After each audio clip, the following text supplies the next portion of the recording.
धर्मपाल खेती बाड़ी करके खुद फसल उगाता था। उसके पास कुछ पशु भी थे, जैसे मुर्गी, सूअर, बकरा और एक बड़ी सी गाय जिसको वो बहुत ज्यादा पसंद करता था।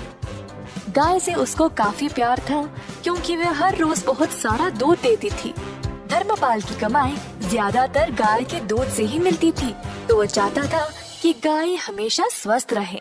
एक दिन जब धर्मपाल खेत में काम कर रहा था, उसका बेटा रोते हुए उसके पास आया। पापू पापू जल्दी आइए। क्या हुआ बेटा? गैया बीमार हो गई, शायद जमीन पर पड़ी है और अजीब आवाजें निकाल रही है, दूध भी नहीं दे रही है। किसान और उसका बेटा तुरंत घर की ओर गए तो देखा कि गैया बहुत कमजोर लग रही थी। जब दूध निकालने की कोशिश की तो दूध भी नहीं निकला। किसान बहुत ही परेशान हो गया। अगर यह दूध नहीं देगी तो मैं क्या करूँगा?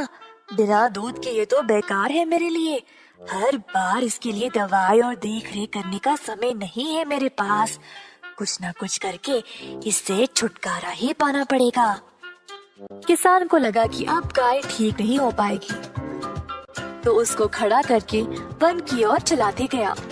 गाय ने बहुत दूध दिया और अब वह उसके लिए बेकार हो चुकी थी। जंगल के भीतर पहुंचने के बाद किसान ने गाय को खुला छोड़ दिया और वहां से चला गया। बेचारी गैया अकेली और असहाय खड़ी रही। थोड़ी देर बाद गाय जंगल से डरने लगी और वहां से निकलने का रास्ता ढूंढने लगी। अपनी हिम्मत जुटाकर चलने लगी। बहुत देर बाद आखिरकार वह खुली जगह पर पहुंच गई, पर उसको पता ही नहीं था कि वह कहाँ आ गई। अचानक से उसने एक छोटा सा घर देखा और जल्दी उसकी ओर चलने लगी। घर तक पहुंचते ही वह थकावट से बेहोश गिर पड़ी दरवाजे के पास। यह एक गरीब आदमी मधु का घर था। सुबह सवेरे मधु बाहर आया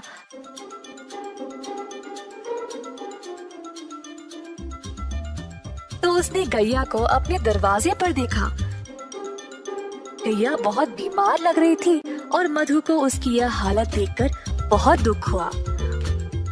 उसने अपनी पत्नी को बुलाया मदद के लिए।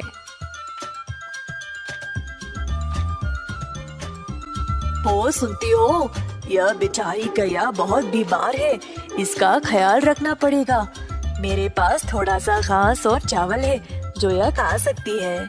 मधु ने जो कुछ थोड़ा सा खाना था वो ले आया और गैया के सिर पर गीला कपड़ा रखा। मधु और उसकी पत्नी ने बहुत दिनों तक गैया का ख्याल रखा और धीरे धीरे गैया की हालत बेहतर होने लगी। जल्द गाय अपने आप चलने लगी। मधु गैया से बातें करता था, रोज उसको खिलाते हुए। गैया को भी मधु से बहुत लगाव हो गया। एक दिन जब मधु घर के बाहर सफाई कर रहा था, गैया उसके सामने आ गई। अपना पैर जमीन पर पटका और मजबूती से खड़ी हो गई।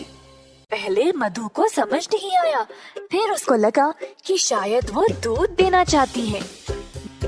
मधु ने एक मटका लाया और गाय से दूध निकालने लगा। इतना सारा दूध देकर मधु खुशी से झूम उठा। जल्दी वह अपनी पत्नी को दिखाया। देखो क्या हुआ आज, गौ माता ने दूध दिया है। हम इसको बेचकर अच्छा पैसा कमा सकते हैं। ये तो कमाल हो गया जी, प्रभु ने हमारी प्रार्थना सुन ली। ठीक है, आप जल्दी बाजार जाइए और इसको बेचकर पैसे ले आइए। आज रात हम घर पे दावत करेंगे। तो मधु गया बाजार और दूध बेचकर अच्छा पैसा कमाया।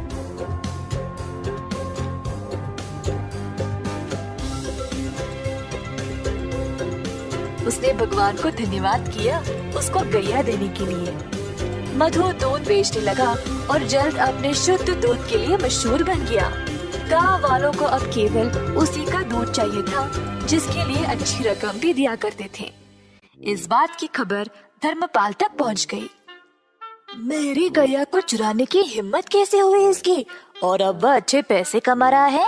मैं अभी जाकर उसको वापस लूंगा, वो तो मेरी गाय है। धर्मपाल गया मधु के घर। मैंने सुना मेरी गैया तुम्हारे पास है और तुम उसका दूध बेच रहे हो। ये तुम्हारी नहीं है, दे दो मुझे वापस। यह सच नहीं है। गाय बहुत बीमार थी और मरने वाली थी। तुमने इसका ख्याल नहीं रखा, पर मैंने इसको ठीक किया है, तो यह मेरी है। तुम गाय को वापस नहीं ले सकते। मैं चुपचाप नहीं बैठने वाला। ग्राम प्रधान के पास जाकर उनसे बात करूंगा। अब वही फैसला करेंगे। तो दोनों आदमी ग्राम प्रधान के पास जाकर अपनी समस्या सुनाई। तो यह है तुम लोगों की समस्या। यह तो बहुत आसान है, मैं हल कर दूंगा, चिंता ना करो। धर्मपाल को लगा अब वह जीत ही गया। उसको पता था कि वही गाय का असली मालिक है, तो बस उसी का नाम सुनने का इंतजार करता खड़ा रहा। तुम दोनों गाय के दाएं और बाएं खड़े हो जाओ। तो दोनों इसी प्रकार गाय के आजू बाजू में खड़े हो गए। कुछ देर तक सब चुपचाप थे। अचानक से गाय अपनी जगह से हिली और मधु के पास आकर खड़ी हो गई। अतः ग्राम प्रधान ने यह निर्णय लिया कि गाय मधु की ही है, क्योंकि उसी ने उसको प्यार दिया और उसको अच्छे से ख्याल रखा। अब गैया ने अपना मालिक खुद चुना है, तो मैं इसकी इच्छा टाल नहीं सकता। मधु, ले जाओ अपनी गाय को। मधु बहुत खुश हो गया और गैया को अपने घर ले चला। धर्मपाल निराश होकर पछताने लगा कि उसने गैया को पहले जाने ही क्यों दिया था।